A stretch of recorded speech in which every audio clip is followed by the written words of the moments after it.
We open our medicines for you to heal, not to take, not to distract. If you know about psychedelics, but you have no idea who Maria Sabina is, this video's for you and you gotta watch it now. Maria Sabina referred to herself as a sabia, which translates to a wise woman. In Mexico, she's known as a curandera, in the United States as a shaman. But she herself said, I am not a curandera, I am a wise woman, I am a sabia. Now, if you're probably wondering at this point, why are you telling me about this woman? That's because she unintentionally started the psychedelic movement, the counterculture of the 60s and 70s.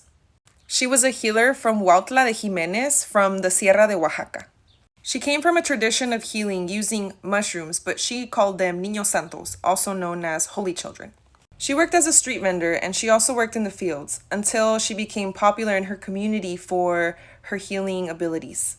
Remember how I said she unintentionally started the counterculture of the 60s and 70s? Yeah, it was thanks to this guy, R. Gordon Wasson. He was a banker, ethnomycologist, and eventually became the vice president of JP Morgan.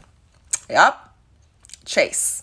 With the help of a municipal trustee of Huautla, they pressured their way into Maria Sabina's home. Maria Sabina was apprehensive to let Wasson in, but Wasson lied and said that he had been looking for his son and he wanted to find out his whereabouts.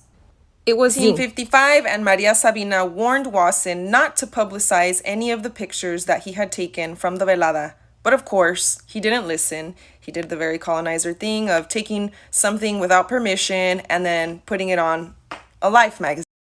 For privacy purposes, he named her Eva Mendez in the magazine, but everybody saw the pictures and soon you had all these hippies, all these unwanted travelers looking for God through these so-called magic mushrooms. The community blamed Maria Sabina for the arrival of all these unwanted hippies and said that it was bad luck and she ruined the community. Sadly, in 1985, she died in impoverished conditions. While Wasson capitalized on this sacred tradition that he had no permission to do so in the first place. Maria Sabina was Mazatec. She was indigenous. She didn't write her own story. People wrote about her. But here's a quote of something that was translated that she said. From the moment the foreigners arrived to search for God, the saint children lost their purity. They lost their force. The foreigners spoiled them. From now on, they won't be any good. There's no remedy for it. Now, if you're wondering, how is this relevant today? This still happens today. So if you're going to call indigenous people gatekeepers, they have every right to do so.